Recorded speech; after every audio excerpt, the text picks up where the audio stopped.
அம்மா, நிச்சயதார்த்த புடவை ஸ்பெஷல் ஜரியில செஞ்சதுமா. பொதுவா இந்த மாதிரி புடவை எல்லாம் கல்யாணத்துக்கு தான் எடுப்பாங்க. நான் நிர்மலாக்காக நல்ல புடவை நிச்சயதார்த்தத்துக்கு எடுத்துட்டேன். அவளுக்கு செய்யாம யாருக்குமா செய்ய போறேன்? என்ன விலை? 5000 ரூபாமா. நல்லா இருக்குல்ல? ஆ பரவாயில்ல.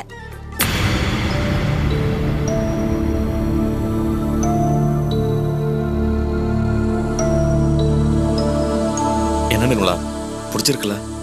வெறும் 5000 rupees தானா? இன்னும் கொஞ்சம் காஸ்ட்லியா எடுத்துருக்கலாம்ல. பாரு ஜெரில எவ்வளவு கம்மியா இருக்குன்னு. ஏண்டா மாணிக்கம், நிர்மலாவே கூட கூட்டிட்டு போய் அவ மனசுக்கு பிடிச்ச மாதிரி எடுத்துருக்கலாம்ல. என்னம்மா சொல்றீங்க? வெறும் நிச்சயதார்த்த புடவை தானே? தங்கச்சி தானே எடுத்துட்டு வந்திருக்கான், கொஞ்சம் அட்ஜஸ்ட் பண்ணிக்க. இதுவே குழந்தையாளா இருந்தா விலை கூட போட்டு எடுத்துட்டு வந்திருப்பான்.